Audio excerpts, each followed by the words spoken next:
Good. So, all right, guys. Well, again, thanks again for having me. We're going to talk about training frequency today. So, what is training frequency? Well, real simply, it's like you could say how many times do I work out a week? You could say it's training frequency. But the way but in that sense, you could say I do like back on Monday, arms on Tuesday, legs on Wednesday or whatever. We could say that would be a training frequency. But what we're going to define training frequency in this thing is not how many times you work out per week, but how many times you train a body part per week, right? So, and I think some of the things we get into are going to be kind of, to be honest, mind-blowing. So, okay, so this is a magazine that I kind of just had laying around. I think one of the guys in the lab had brought it in.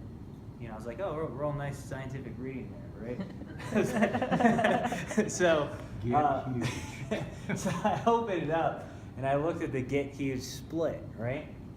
So anyway, so it was chest Monday, shoulders Tuesday, Wednesday legs, Thursday back, Friday arms, Saturday, Sunday off, then repeat the split, right? So that we would call this, right, your typical what type of split? Bro split, right? So this is a typical bro split. Every body part is trained what frequency? Once per week, right? And the thing is, athletes freak out at the thought of training more frequently than this, right? Why? Because what? You want me to train more than once per week? Right? I'll overtrain. You know what I mean?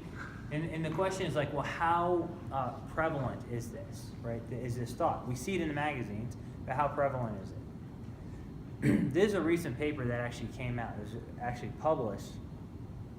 And they actually it's on training practices and ergogenic aids used by male bodybuilders. So they actually surveyed male bodybuilders and said, hey, what do you do? How frequently do you train, right? So 2/3 of the bodybuilders surveyed train each body part only once per week. 2/3. And none of them on this survey, and they had 127 competitive bodybuilders, train a body part for more than twice a week. So what you see in the magazines is what seems to be prevalent. Now, you could read the survey and go, well, therefore that's what's optimal. But can we make that conclusion on the survey? No, because we're constantly making progress. We're better than, we'd like to be better now than we were maybe 20 years ago. In some cases, yes, some cases, no. A lot of cases, no, actually, unfortunately. But the point is we need to analyze is that, oh, but this guy does it. This guy in the gym's doing it, right? Isn't that what's ideal, right? And we're always looking for that, you know what I mean? You go to the big guy in the gym and go, how'd you get that huge? Well, I do like 1,000 flies and, and things like that. So then the guy's like, okay, well, if I do like 1,000 flies, I'm going to get huge pecs, right? So it doesn't always work that way. Okay, here's the thing. Part of my background is motor learning and sports psychology. I have a passion for like motor learning and sports psychology and a lot of neural adaptations that happen with training. And one of the things we know with motor learning, it's real simple, and not just motor, but cognitive learning, we have the law of practice. The more we practice, the better we get at something. Now, there's a lot more to it than that, but if I don't practice, I'm not going to get good. So basically, this is a simple trial, like time to complete a task, right, goes down the more practice trials we have. So we get faster, right? We get better at it. And think about it for a second. In all other sports, we encourage the law of practice and frequency, right? If you have a basketball player, you don't go like, I do free throws on Monday, right? You know what I mean? I practice this skill on Tuesday. They don't do that, right? When I played hockey, it wasn't like, okay, I'm going to do like, whatever, slap shots on Monday, backhands on Wednesday, you know what I mean? It doesn't work that way. No other thing. No, I'm gonna take 1,000 freaking shots a day if that's what it takes, and it's gonna be used at a bunch of different things. That's how we did it, right? Because we knew the more we practiced, we got better. Like I said, it's a lot more complex than that in motor learning, but in general, we know that's important, right? but we don't do that with lifting. And yet, like I know a lot of you guys have participated in like powerlifting type events, and you know, like, is squatting, is it really a measure of strength, or is it a skill of squatting? Do you know what I mean? You know, is benching really a measure of strength, or is it like a skill of bench pressing? And so those are skills too, right? And skills are subject to that. So let's talk about, how does your body supercompensate? Well, in science, we always like to have a model for how we supercompensate, right? And this is one of the most basic models in science that there actually is. It's Hans Selye's model of stress. Who's heard of Hans Selye's model of stress? Okay, a lot of us, right? So basically, Hans Selye was he found that we have a general stress response to a lot of different things, right? So whether we're out on the road and a deer or a moose comes out, I think there's moose out, right? You can see them out here? I really want to see one. So, you know, you're driving, one comes out in front, you get a huge fight or flight response. We don't have that in Florida. You get a huge stress response, right? But he found that whether you were exposed to cold or heat or exercise, we had this general response. And if you exercise, here's how it looks, right? So the first stage when we exercise, he called it the alarm reaction phase. So think about it like this. You're getting ready to actually go like do a squat, or you have a heavy deadlift, there's heavy weight down. What's the response that you get? Yeah, right? Boom, you just hopefully you get fired, or you're gonna lose. Or the squat or the bar is gonna crush you. Yep. So you get fired up, you know what I mean? You get, what hormones are elevated? We get cortisol, absolutely. Adrenaline, cortisol, the main thing that Hans Selye talked about. Adrenaline, and we get fired up. You know what I mean? And our body kind of stiffens up depending on how much arousal we get. And if you go in and let's say that you could bench press, I don't know, say you could bench press 225 for 10 reps on set 1. By the time you get to set 5, how many reps can you get? Maybe half of them. Yeah. So you get a alarm reaction phase, what we call it, but at the end you beat yourself up and your performance is down. So what is your body? It fights to adapt. So this is the alarm reaction, and then it adapts, hopefully, in which case we use the stage of resistance. And the stage of resistance is specific to the stimulus we placed on our bodies. If we train for strength, we get strength adaptations, some hypertrophy. If we train for hypertrophy, you get hypertrophy adaptations. If you train for endurance, you get endurance adaptations. That's the stage of resistance. But everyone does, what happens? Everyone eventually hits what? It sucks, right? But you hit a plateau. And then what he called that the stage of exhaustion, right? So, let me real quick. So basically, real quick, I want to emphasize something though. The stage of what we're real interested in is really staying in that stage. And the duration of that stage will determine how frequently we should train. Because ideally, once you're out of this stage and you're there, you should train again, right?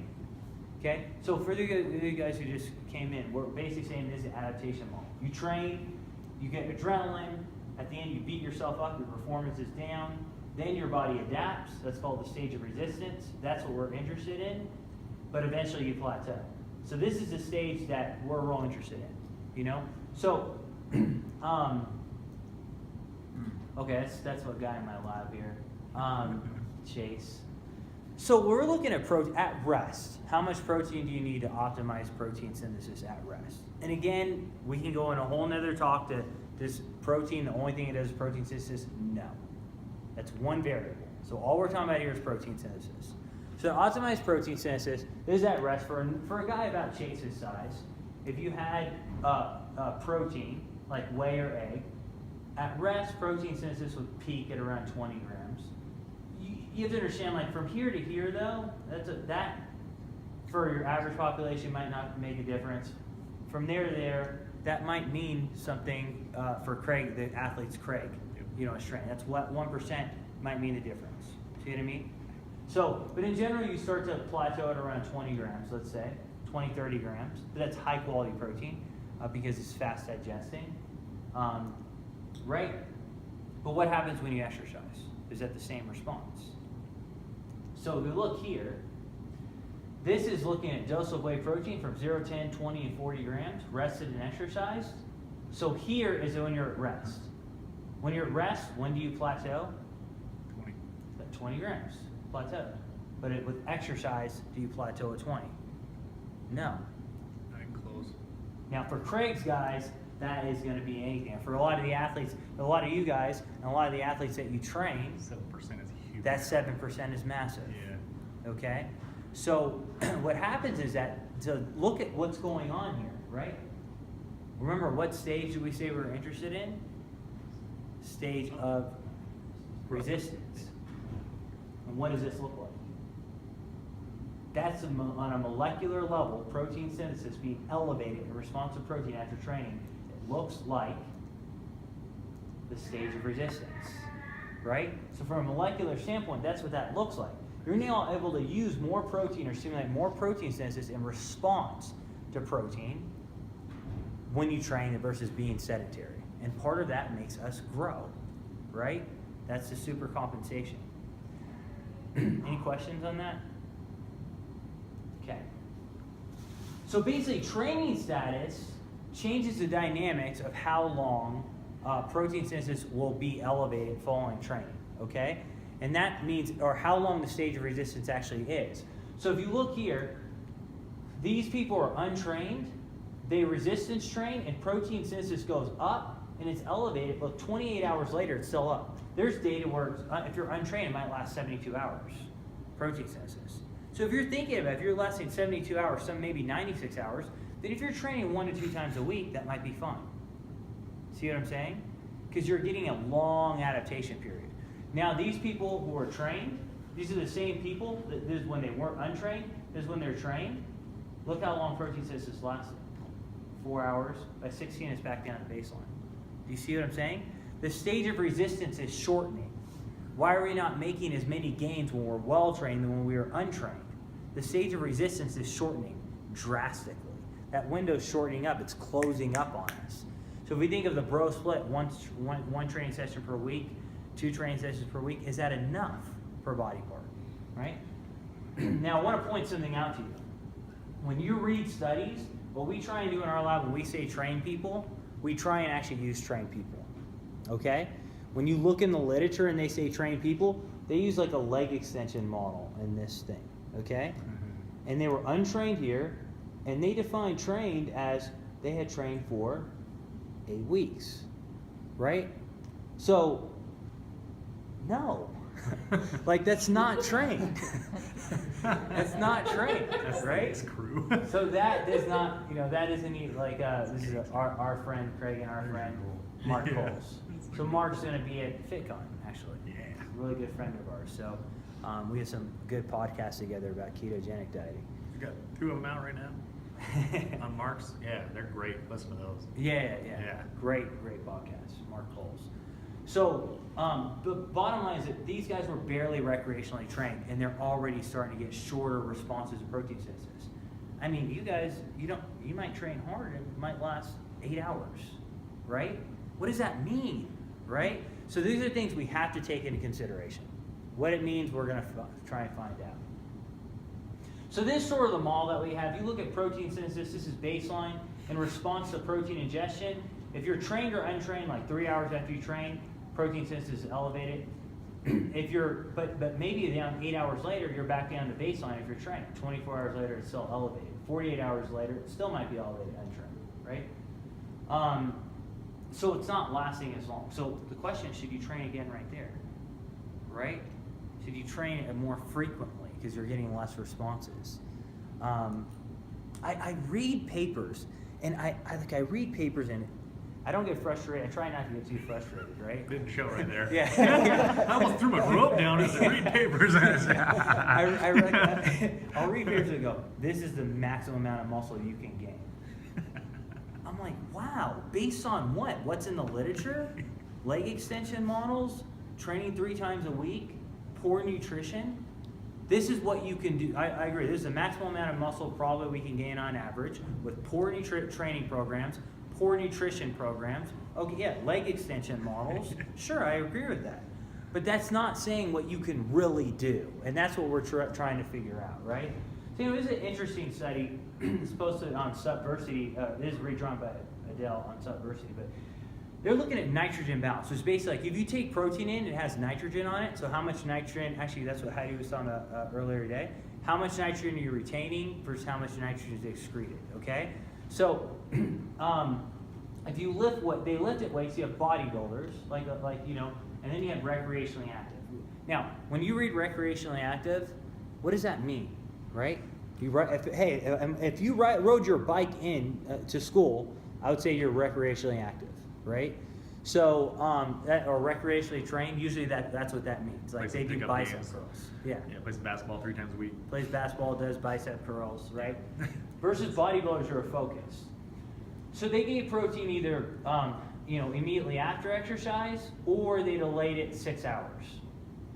And so here's immediately post. Now these aren't keto adapted people, so I don't know what happens when you're keto adapted. But, so they give it immediately post or 6 hours post. This is the bodybuilders. It makes a difference here. They're higher protein balance here, immediately post versus 6 hours post. Take recreationally active, no difference. So there's a difference. No difference in recreationally active because they might be up for 72 hours. It doesn't matter. But it might matter, when you're well trained. And that's kind of the point, right? So we see this window sort of shortening.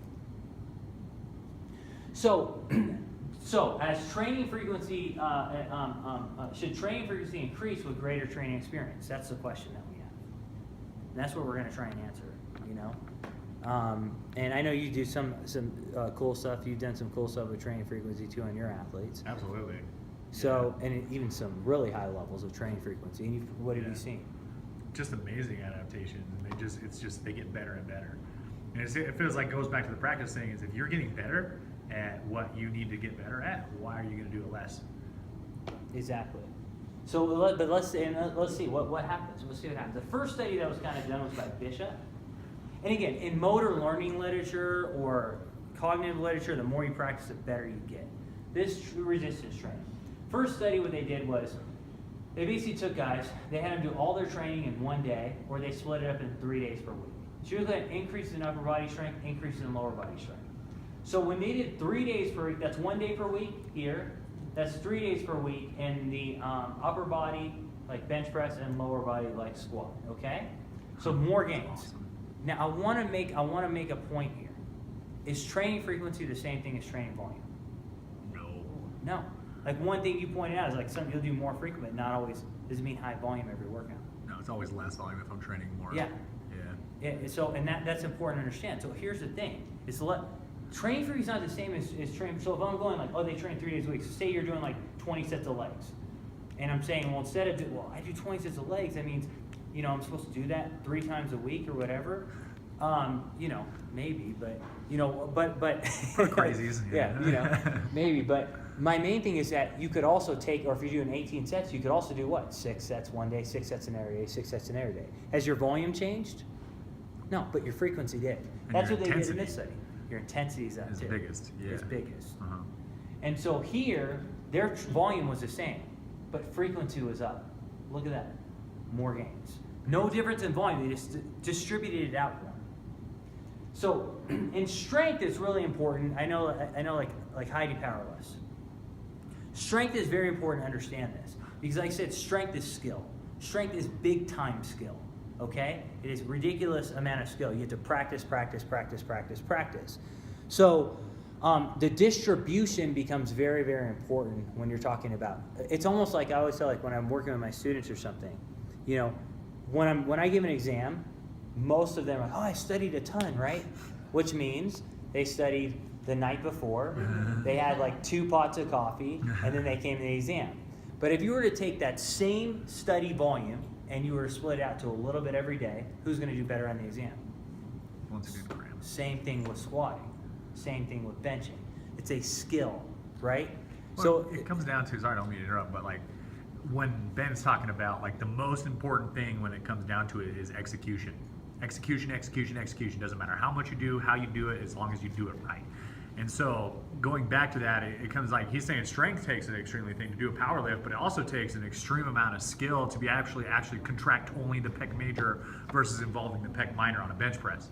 And so being able to specify and isolate and then execute perfectly is going to be way more important 100%. than just doing the movement. 100%. And you showed up some of that EMG stuff on mind and muscle, right? Yeah, so like Yeah. if you go to like we have on our Instagram or on like our Facebook, we have the muscle prof page. If you go there, we'll show like executing good versus non-executing on like actual direct muscle activation. You see drastic differences by folks. So if your execution breaks down, you're activating less muscle. Yeah. And the part that's learning. Bodybuilding is skill. Yep. You know what I mean? Learning to make your quads bigger is a skill versus someone just training a movement. Like I heard someone say, "Oh, we train." It was a bodybuilder, just train movements and not body parts. I'm like, yeah, if you're a power lifter, that's correct. If you're a bodybuilder, that's absolutely false, right? So you could add 100 pounds to most people squat without them gaining any muscle at all. You know what I mean? By training the movement. So it's very important to kind of distinguish those two. So Brad Schoenfeld did another study recently, and he looked at hypertrophy, and he basically had kind of a bro split. So you had like a chest back day, leg day, shoulder day, or he took that volume and he distributed out. So they did some legs every day, some chest every day, some shoulders every day. So a little bit each of the day, but same total volume. And if you look at the size of the gains, they got like a 3.2 centimeter increase here, where they did it 3 times a week versus doing it once a week, 2.1 centimeter increase. So they're getting more hypertrophy with the 3-day versus the 2-day versus the 1 day. And how long was that study? That study was, I think it was 8 weeks. Pretty sure. That's not bad. No, it's not bad. Yeah. Yeah. It's a big gain in 8 weeks. It is. So this is me in Hackinen's lab. Now Hackinen's done this, you have Vascular Finland. And Hackinen's done more studies than anyone in the history of our field on strength training. So, looks like a scientist lab, right? You know what I mean? Crazy stuff all over the place. Who knows what they're doing there? So, basically what he did was, Craig was talking about this, train a body part 2-3 times a day. Well, like the Bulgarians do stuff like that. A lot of weightlifters do that. That's what he did. He took elite Olympic weightlifters and had them train, once per day for like 8 weeks. And then he took their same volume and distributed that same volume. So half of the volume was in the morning and half of the volume was at night, right? So you expect elite guys, this is once per day. That's the gains they made on strength. When they did, they took that volume, distributed out, look at the gains they made. And I'm telling you right now, like, if you try that, if you have and it doesn't have to be every body part. It could be a lift. It could be a body part that's lagging. You know, like, oh man, I can't make my whatever grow. Try this and you'll get huge responses. They also got hypertrophy. So the next question is... And a weightlifter. These are weightlifters. Yeah, weightlifter got hypertrophy. Yeah. Yeah. Yeah. That's awesome. It is awesome. Yeah. Yeah. Was that male or female? Female. What does it say on Distribution of strength training volume into 1 or 2 daily sessions in neuromuscular adaptations in elite female athletes. These were females. That's even better. I know. But they were elite. This next study was in males. What about 3 versus 6 days? Right? Yeah. Well, what if I told you like squat 6 days a week? People think you're crazy. Yeah. You're crazy, Jake. Yeah. People You're already Olympic think I'm weightlifter. crazy. Get off the stage. Yeah. So, Blasphemous. yeah, exactly. So here you got these power lifters. Is Norwegian Institute of Sport, 3 days per week. On average, these are individual subjects. On average, you got 5% gains. On average, 5% gains on the bench press. This is the average. Look what happens when you take that same volume and distribute it 6 days per week. Overall, yeah. Right? Now, what I'll say is everything's got to be individualized, and I'll talk about this later, okay? So not everyone in this room would respond to 6 days per week. Some of you would, some of you wouldn't. But on average, there's a greater response, okay? And that's what we're going to talk about auto-regulation later, right? So Okay, now, okay, so this is powerlifting. For those of you in the room, like, what about muscle? All right, the 3 days per week, powerlifting, no gains, on average. 6 days per week. Look at that. It's crazy, right? We're doing right now, this is the only study we've been doing. We're actually doing this in our lab right now. And I'll explain to you what we're doing in our lab right now at the end of the presentation. It's really crazy stuff. Really crazy stuff. But interesting stuff nonetheless. It's like, wow. And Olympic elite weightlifters are trained 3 to 4 times a day on average, okay? But again, one of the fears is that you'll overtrain, right? Doing curls. Right? We overtrain, right? Well, let's talk about that. What is this cause for concern? Now, I'm telling you right now, a lot of people will all go, if they just heard the beginning of this or just read part of my article, like, well, Wilson says to train every single day. You know what I mean? And whatever, you know, and I tried it and I totally fell off the map, right? So he was wrong. All right. So you have to understand everything in context. Everything in context, right? What do you need to be concerned? Yeah, you do, because there is such a thing as definitely overreaching. Most people never overtrain. You know, like your athletes have the willpower to overtrain. Most people won't ever reach that. You know, it takes months. If it takes you months to recover, you overtrained. If it takes you a week or two to recover, you were overreached. But let's just say overtraining in general. What's the difference? Your training load overwhelms your recovery. Your volume and intensity overwhelms your recovery, right? Okay? So, this is a study by Fry. And I don't know how he got this through the IRB, but it's a really cool study. We have to submit all our studies for review to say it's safe for humans. So we took these guys and did 10 by 1 RM sets every day for 2 weeks straight on the squat. Holy shit. Imagine doing your 1 RM on squats every day for 2 weeks, 10 sets. Right? So guess what happened to them? Their strength went down. Wait a second. Right? Their strength went down when they did that. Okay? Muscle damage was really high. This is the control group. Not much damage. The overtrained group, really high. Really high. Now look at this. It took athletes 2 to 8 weeks to fully recover their previous weights. So some people took 8 weeks to fully recover their 1 RMs. Doing 1 RMs, 10 sets for 2 weeks straight. What about muscle? Now, so I used to do, I've done animal models. I've actually done resistance training models with rats, right? So how do you get a resistance train? How do you get a rat to resistance train? You bench press. So, yeah. Well, some of my colleagues actually get them to squat. A little barbell on his back. Yeah, they- Kill it, come on! So first I was asking my colleagues and stuff. This is not my study, but when I first did, I was asking them, like, well, how do you get rats to resistance training? Like, oh, you just put like a weight on them and put them in water. They got to swim, and if they don't, they'll drown. It's like, yeah, I don't know how like realistic that would be, right? So what I've been to do, I had them. They like climbing. So what I do is you put like a weight vest on them, and they'll climb. It's like doing a bunch of pull-ups, and you put a Fruit Loop up top, and they get good. I had like 400-gram rats carrying like 1,200 grams up the ladder. Yeah, Fruit Loops? Yeah, I mean, I had like jacked rats.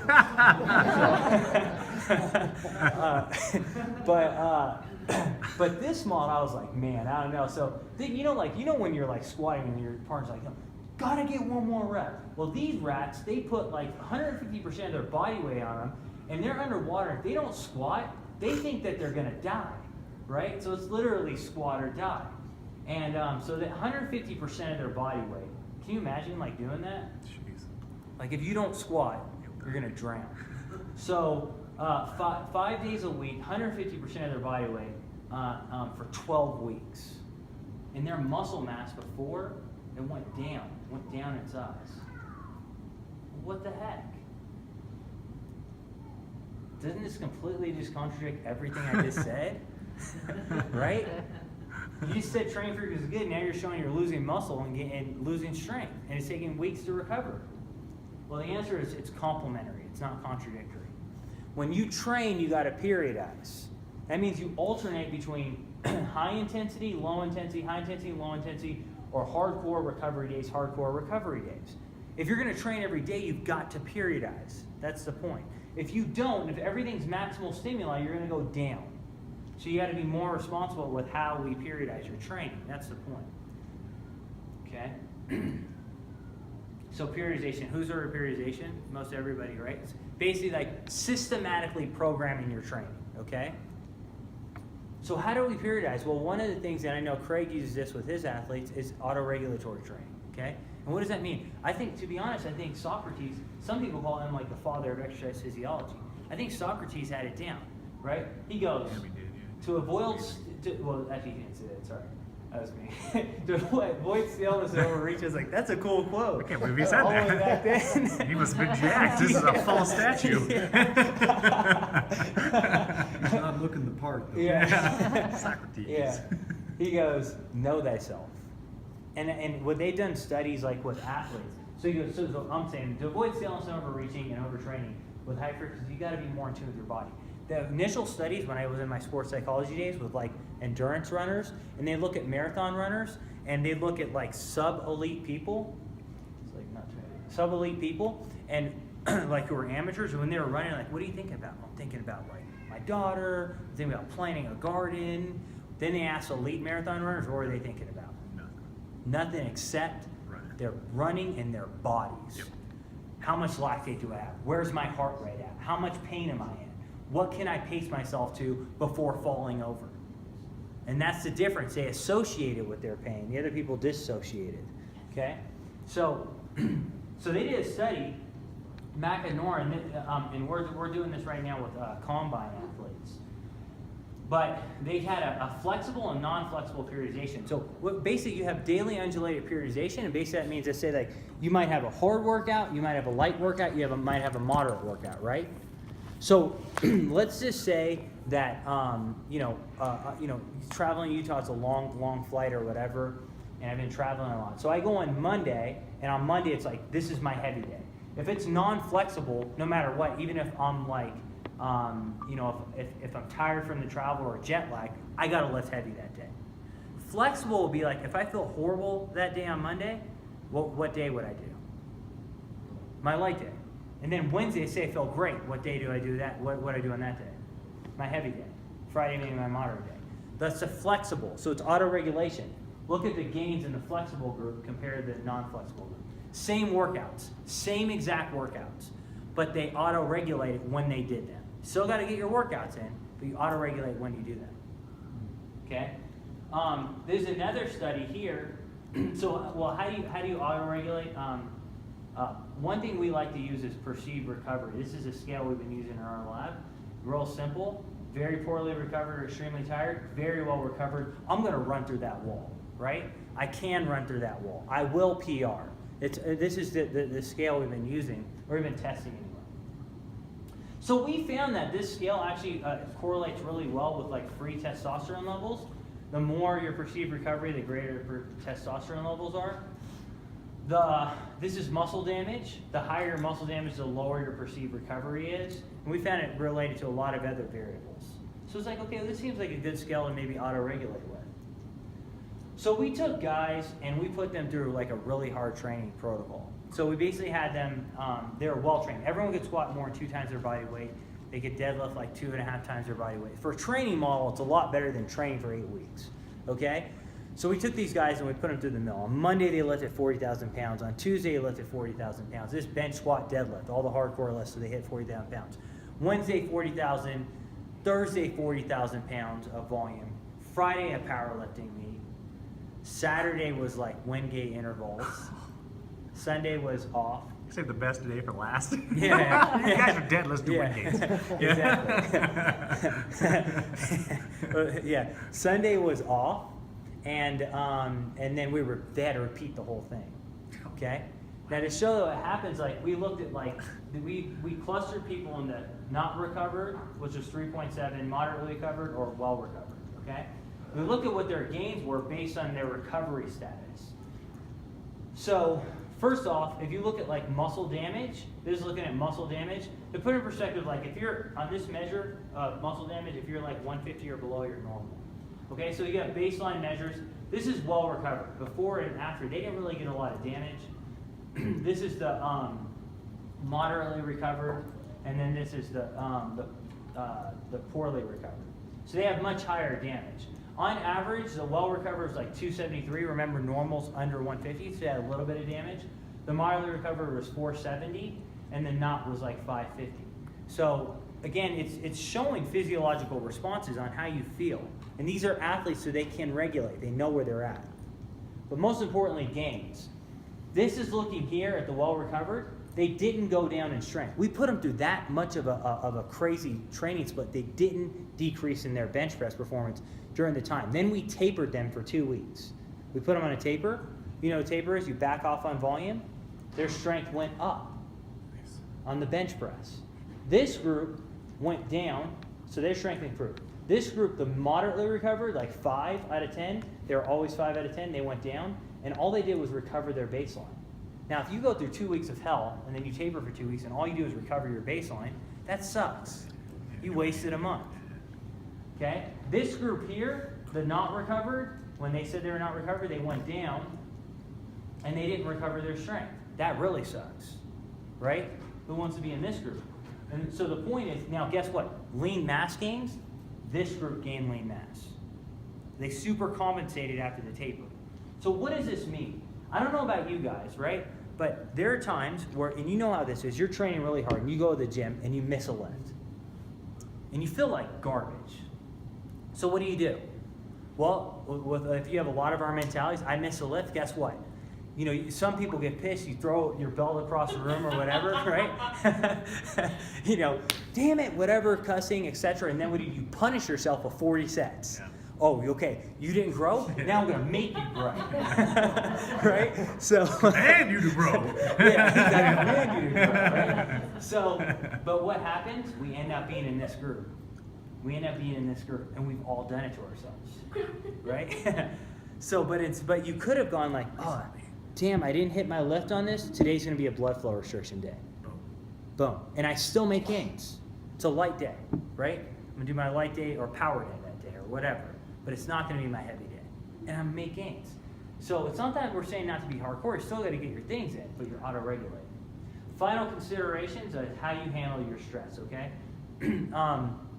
I know, like we were talking last night, like one of your fighters had a kid, yeah, and you gave him some time off before prepping for the fight. Yeah. Stress. Yep.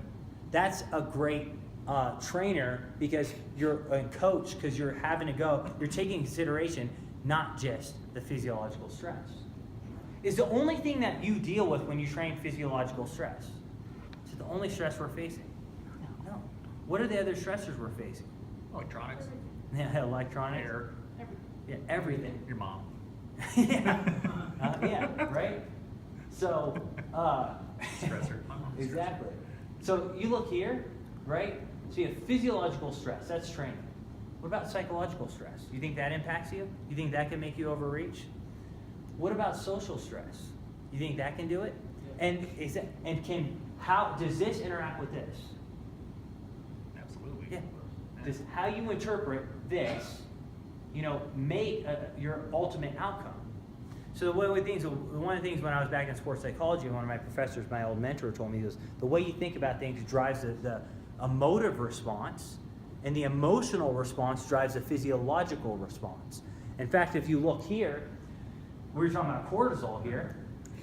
This is looking at, basically we're looking at like exercise. This is exercise. Right? This is the cortisol response placebo, this placebo with caffeine. This is mental stress. Higher cortisol response than with training itself. So how you think about things drives response, it drives training, right? So like I'll tell you a story. I'm not saying I'm proud of the story or whatever, but it was interesting. So I graduated early from high school. I graduated 2.5 years from high school. So I graduated high school, and I was really good at school, but I was like a jock, 100%. So I graduated early from high school, and I go to Canada to play hockey. And I'm playing kind of like semi-pro WHL hockey.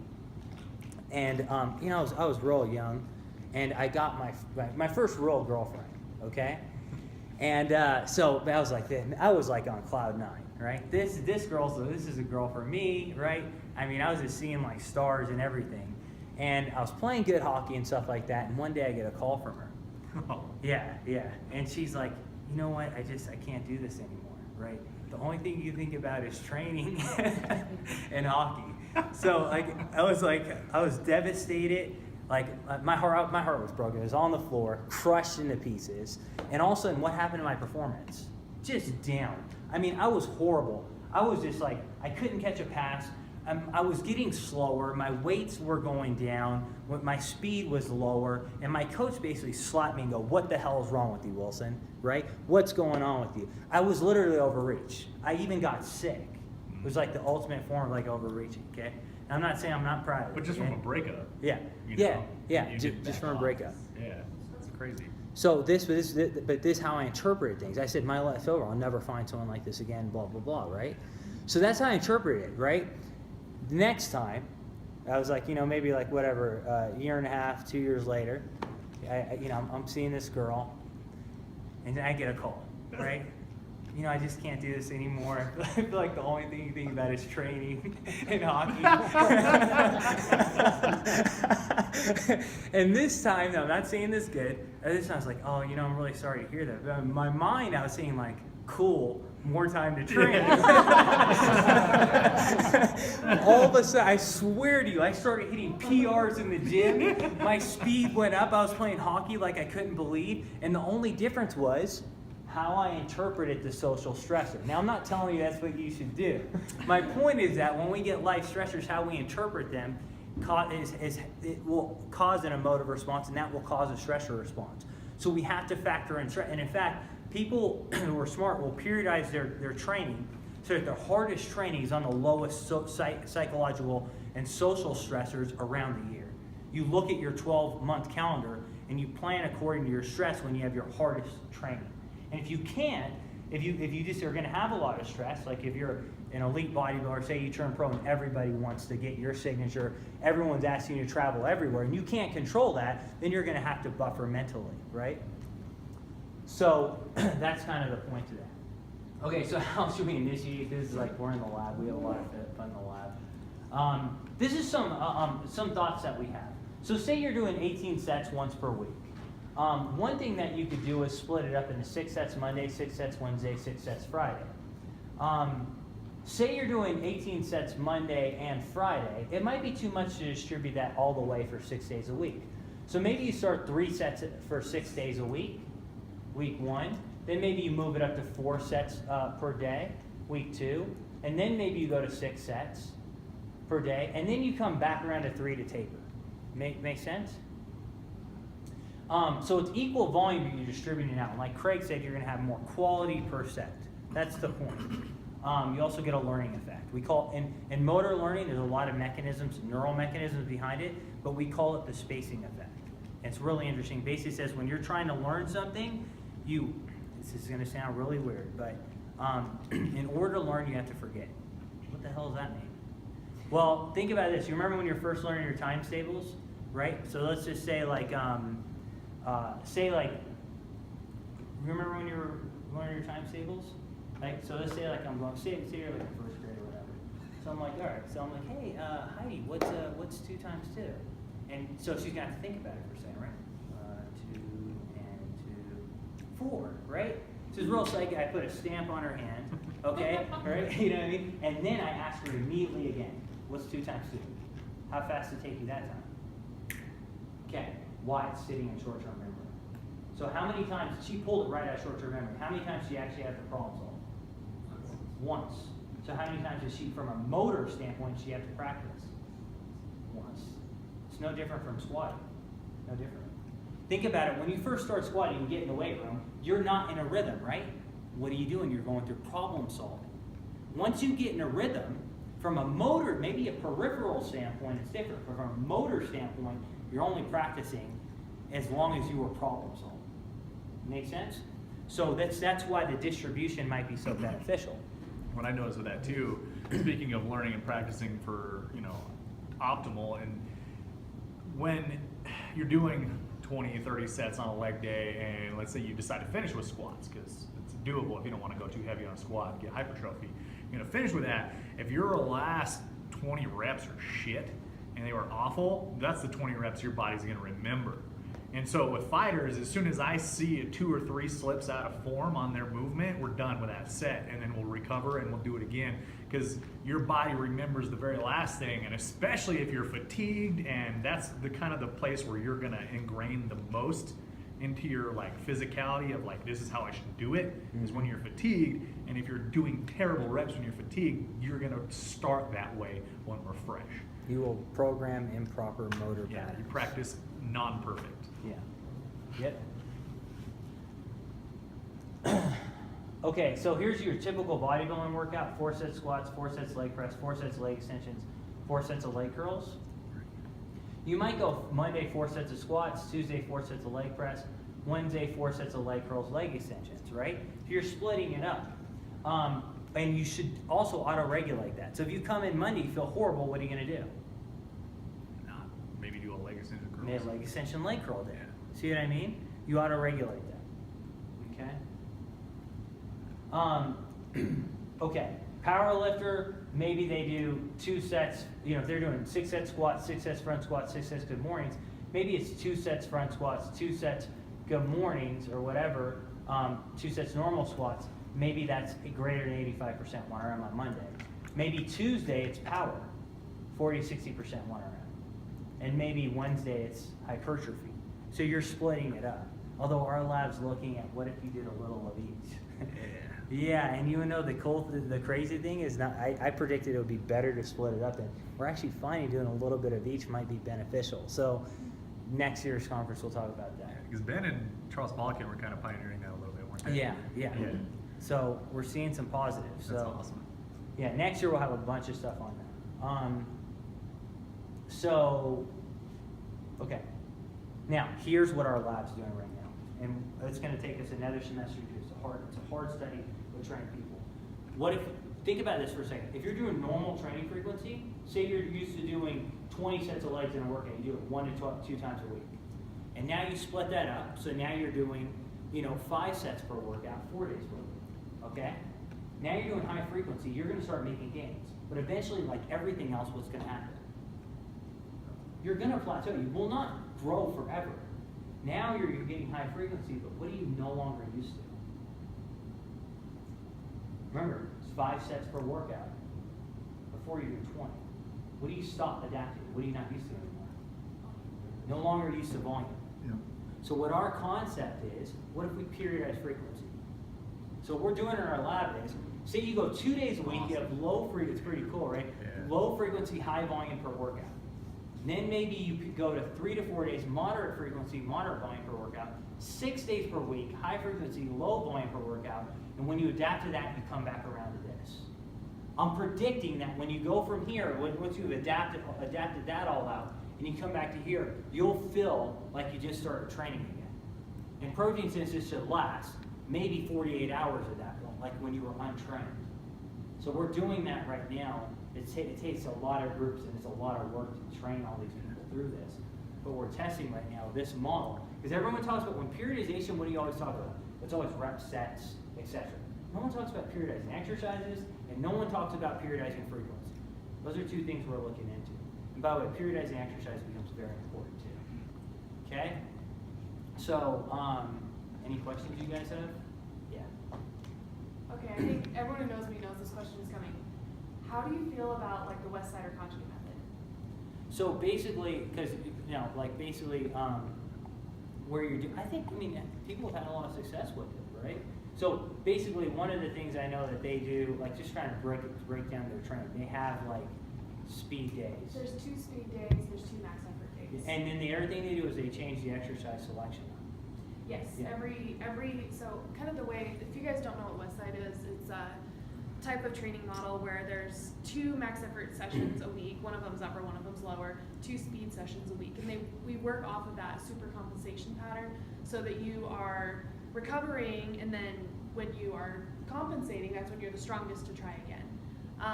And then we're always switching up the variables. So it's like, let's say you're bench pressing on week 1, you'll use straight weight. Second week you'll use, I don't know, say like chains or bands, or you're just changing up whatever the resistance variable is, so you're not doing the exact same stimuli to the muscles week by week by week by week by week. So it's like 6 weeks you'll come back to your straight weight, and hopefully it's a PR because you've been continuing to change and adapt. Yes, so here's great question. So here's it's a somewhat of a complex system. One thing about them is because they're so successful, now you have a lot of people attacking the method. Because every single time you have a successful method, you have new young guns coming up and trying to shoot it down. There's something about that method that was successful. What is it? How do we break that down? So we had to figure this out. So I know there's a lot of you guys like, you know, if you just want to get strong on squat, you should only do squat. You should never, if specificity sake, you should never do anything less than 85% of your 1RM. Yeah, if you want to completely stagnate, that's a great idea. So here's the thing. Number one thing is talking about changing the exercise selection. There's only been one study on periodizing exercise selection. We did it I think it came out last year, GSER. But we had people they kept the squat in, but they varied the exercise behind it, but they're all compound movements. And then we had one group that just kept progressing the squat. And the group that had the variation in exercise selection. You mean like the accessory work Yeah, the afterwards? accessory work was like, which is, they believe a lot in that. Periodizing that, changing that accessory work continually made the squat go up more. And which supports the West Side model. And for the bodybuilders, the group that just squatted, they only had hypertrophy in 2 heads of the quads. The group where we varied the exercise selection and hypertrophy across all 4 heads of the quads. So that's one, that supports that model. The other thing is the speed work. A lot of people will be like, oh, that doesn't mean anything, you know, blah, blah, blah, blah. But, you know, I mean, being able to like develop force rapidly is important for getting out of the hole. You know what I mean? And that's what they're thinking. So, you know, and a lot of people are like, well, that doesn't mean anything. But again, one thing we do know is that periodizing repetition ranges does lead to greater strength outcomes. And you said like muscle getting out of the hole. Would that be the same for raw or geared? Oh, well, it's a little. I would say raw would be more important. Raw would be probably speed a lot more important. Yeah, geared is completely a whole different. Even like classic raw? Yeah, Yeah. yes, I think even. Absolutely, it's not enough cavity. Yeah, in a exactly. sense. Yeah. So one thing is that we do know that like one of my colleagues at a postdoc in my lab, he looked at power training, and power training by itself did increase strength, and it actually increased like growth factors in the muscle. It's so balanced, so explosive. I don't do a lot of direct strength in my MMA guys, more power and speed. Yeah. Yep. Oh, I have like a Nordic skier, and he's shaved like retarded amounts of speed off. Pardon my political incorrectness, but a lot of speed, or a lot of time off of his speed because we've just started doing strength training. He's a Nordic skier. Yeah, exactly. So I think that, and then accommodating resistance, which they use. Accommodating resistance, there's a lot of data on accommodating resistance. So guys, accommodating resistance is like chains and bands. So if you use a band, the tension on the band is going to be, if I'm doing a bench, if I'm down here, the tension on the band is going to be less. So basically, I'm weak down here, I'm very strong here. Same thing like on a squat. That's why guys do 2-inch squats, and 90% of the time they load the bar. You know they're going to do like a 2-inch squat because they're strongest mechanically up here. But if you have bands, it accommodates the strength curve. So when you're weakest, there's less tension on the band. As you come through, more tension's coming up. What normally happens with a normal lift is probably 50% of the way up, maybe we start to decelerate. We're decelerating, right? So you want to think about it, mass times acceleration is force. We want more force output. So with the accommodating resistance, we're teaching ourselves to apply more force throughout a longer range of the motion. And we've seen that that's increased strength. It is beneficial, so that method they're using is good. So people attack them, but if you look in the data, what we have, sir, in the data, the things that they do are beneficial. And how you program, I think programming in an auto-regulatory fashion, there's a lot of beneficial things. I think the guys are like, well, if you just do squat and just train greater than 85%, okay, I don't think data supports that, to be honest. Yeah. Well, and one thing like what you're saying with the bands and kind of overload is Well, I've noticed with the geared guys, they're the ones who are having problem walking out the top. But for me, I do raw. If I get up to here, I'm fine. I can walk it out. But would you say overload is different with raw versus geared? It is. The raw guys, like if you can get it off the chest, Yep. then you're fine. Yep, 100%. So it's totally changed everything. It's a total game changer. It's so much of it using the gear, like those suits. It's such a skill. Yeah. You know what I Oh my mean? gosh. Yeah. So I'm not as much of an expert in the geared lifters than the raw lifters, but yeah, it totally changes things up for sure. Yeah, and then how you would use the bands would be totally different too. Yeah. So yeah. So I think they have a good method. I think. I think that's a big reason why they started doing like the overload at the top for the West Side guys, because at the bottom they're strong, whereas the raw guys, I feel like they have less strength at the bottom and they're easier to lock it out. Like with raw, it's like if they get to a certain level, they're gonna lock it out every I time. agree. Yeah. And I think that's a lack of emphasis on speed and power training. It's Yeah. not coming out of the hole. Yeah. Yeah. Because I don't like, there's not very, I don't know many powerlifters who ever focus on speed or power. Yeah. Yeah. And that is one of the successful. Yeah, methods. Other than that, Other than there's us. not. Yeah, there's not many at all. So I think that him doing that's great. Yeah, no, Chris is on point. He knows his Chris stuff. is Yeah. Jedi. Yeah, he's a master. And we know that it doesn't matter what speed you're going at, the intent of speed makes all the difference in the world. There's a study, I can't remember who it was by, might have been Sale. But anyway, they did an isometric contraction and they had one group just pressing against it and one group with the intent to move it faster. They got greater rate of force development gains. Just because you have intent. So even if you're moving a weight, if it's a heavy weight and you can't move it fast, the intent to move it fast will improve. And that's one thing they're big on too. Yeah. So all those things, I think, I mean, they have a system and there's research supporting stuff. Yeah, I have days where I go up 40% of my bench press. So I'll have the bar, and it's embarrassing as can be. It's like I'm pushing it as fast as I can. I look like I'm struggling because I'm tensing up like it Yeah. weighs 135 pounds, but it's just 45. Yep. There's a model because everyone goes, oh, you should just train or these new people, you should just train greater than 85%. So let's say the bench press is a motor program, okay? So this is going back to like motor learning schema. Bench press